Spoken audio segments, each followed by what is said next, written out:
ఈరోజు సమాజంలో జరుగుతున్నటువంటి విపరిణామాలు మీరు చూస్తూనే ఉన్నారు. కొంతమంది దైవజనులు హతసాక్షులు అవుతున్నారు. సత్యం పక్షంగా గళమిప్పిన వాళ్ళు నోళ్లు మూతబడిపోతున్నాయి. కొంతమంది చెరసాల పాలవుతున్నారు. కొంతమంది కొట్టబడుతున్నారు.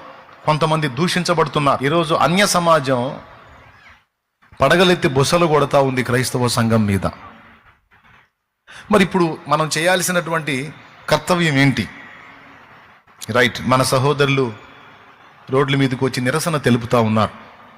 జరుగుతున్న దుర్మార్గాల్ని ప్రభుత్వాలు అరికట్టాలి, చర్యలు తీసుకోవాలి, న్యాయం జరిగించాలని రోడ్డు మీదకి వచ్చి తమ వంతుగా అన్ని ప్రాంతాల్లో సేవకులు, విశ్వాసులు రోడ్లెక్కి ర్యాలీలు నిర్వహించి చనిపోయిన దైవజనుని కుటుంబానికి సానుభూతి చూపుతూ, మరోపక్క క్రైస్తవ సంఘం మీద జరుగుతున్న ఈ దుర్మార్గాన్ని అరికట్టాలని గళమెత్తి ప్రభుత్వాలని ప్రశ్నిస్తున్నారు. ఇది శుభ పరిణామం, మంచిది, దేవునికి స్తోత్రం. ఇన్నాళ్ళకి మన వాళ్ళలో చైతన్యం కలిగి మరి ప్రభుత్వాలను కూడా ప్రశ్నించే స్థాయికి క్రైస్తవ సంఘం వచ్చింది. ఈరోజు రోడ్ల మీదకి అందరూ కలిసి వస్తూ ఉంటే ప్రభుత్వాలకు అర్థమవుతుంది, క్రైస్తవ సమాజం మనం అనుకున్నట్టు 2% కాదురా, ఇది చాలా % ఉంది అనే సంగతి అర్థమవుతుంది. మళ్ళా ఎవరి ప్రోద్బలం లేకుండా పైసా రూపాయి పెట్టుబడి ఎవడు పెట్టకుండా ఎవరికి అంతటకు వాళ్ళే స్వచ్ఛందంగా రోడ్ల మీదకి వచ్చి మాకు జరుగుతున్న అన్యాయాన్ని మేము నిరసిస్తున్నామని ప్రభుత్వాలను నిలదీసి ప్రశ్నించి న్యాయం కోసం ప్రభుత్వాలను ప్రశ్నించటం అనేది ఒక శుభ పరిణామం, మంచిది. శ్రమలు కలిగినప్పుడే సంఘము సంఘటితం అవుతుంది అన్న వచనం నెరవేరుతుంది. మరి సంఘానికి కలుగుతున్న కొన్ని శ్రమలు మనలో సమైక్యతను తీసుకొస్తున్నాయి. ఇది శుభ పరిణామం అని నేను అనుకుంటున్నాను. కానీ జరిగిన ఉదంతం దారుణం, బాధాకరం. మంచి దైవజనుని కోల్పోవటం దుఃఖకరం. అయితే ఇంకొక విషయం ఏంటంటే, ఒక స్టెఫను నిద్రించిన చోట ఒక పౌలు లేచినట్టు శ్రేష్టమైన భక్తులు కన్నుమూసిన చోట అంతకంటే శ్రేష్టమైన భక్తులను దేవుడు లేపగల సమర్థుడు. మనం కోల్పోయినటువంటి దేవుని పాత్రల్ని దేవుడు తన యొద్దకు తీసుకున్నాడు, మహిమలో ఉంచుతున్నాడు. పరదైస్ ఆనందంలో ఉన్నారు వాళ్ళని కోల్పోయామని మనం దుఃఖపడుతున్నాం. అయితే వారి స్థానంలో దేవుడు పౌలులను లేపగలుగుతాడు, ఆయన సమర్థుడు. అయితే ఇక్కడ మనం గమనించాల్సిన రెండో విషయం ఉంది. గళమెత్తి ప్రభుత్వాలను ప్రశ్నించటం ఎంత అవసరమో ఈరోజు మన సమాజానికి అర్థమైంది. ఈరోజు కొంతమంది నా గురించి కూడా ఎదురు చూస్తూ ఉంటారు. అందరికంటే ముందు రోడ్డు ఎక్కుతాడుగా శాలేమన్న, ఎందుకని రోడ్డు ఎక్కలేదని. ఎక్కుతా రిపోర్ట్స్ కోసం ఎదురు చూస్తున్నాను నేను. దేవునికి స్తోత్రం. ఇప్పుడు సరైన రిజల్ట్ లేకుండా, సరైనటువంటి సమాధానం లేకుండా రోడ్డు ఎక్కకూడదు. మనం ఏదన్నా కామెంట్ చేసాము, పాయింట్అవుట్ చేసామంటే పక్క చూపించి మాట్లాడాలి. కాబట్టి కొద్దిగా సమయం, కొంచెం టైం తీసుకున్నాను నేను. నా సహోదరులు కొంతమంది ఇప్పటికే చిలకలూరుపేటలో ర్యాలీ నిర్వహించారు, చక్కగా జరిగించాడు దేవుడు. దేవునికి స్తోత్రం.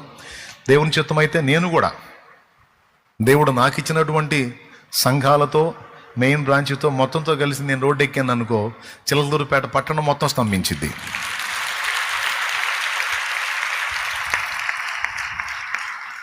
అది నాకేం కొత్త కాదు. ఆల్రెడీ నేను ఈ పని చేస్తున్నాను.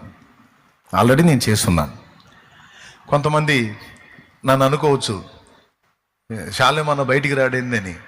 నేను చెప్తున్నాను, కొంచెం నా వీడియోస్ ఉంటాయి యూట్యూబ్లో అప్లోడ్ చేయబడి, కొద్దిగా వెనక్కి వెళ్ళి చూడండి.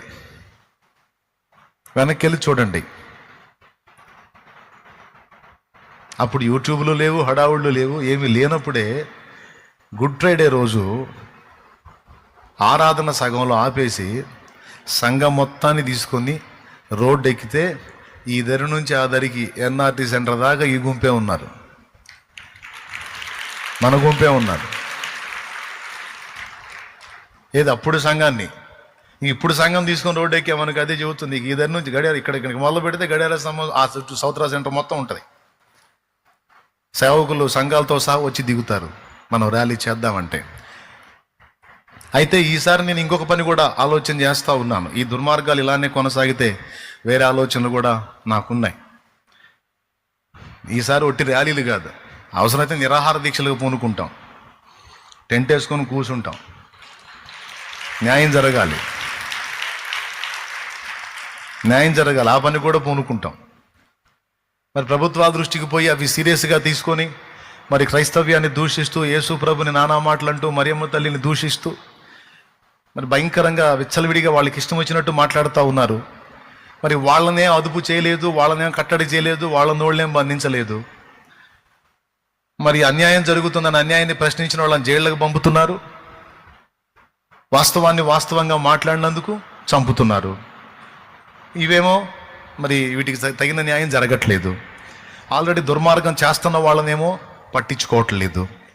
స్పష్టంగా కనపడుతుంది. కాబట్టి ఒక పూట ర్యాలీ చేసి చేతులు దులుపుకోవటం అన్నది కాకుండా అవసరమైతే నిరాహార దీక్షలో పూనుకొని మరి ఆ విధంగా కూడా చర్యలు తీసుకోవాలనేది మేము ఆలోచన చేస్తూ ఉన్నాం.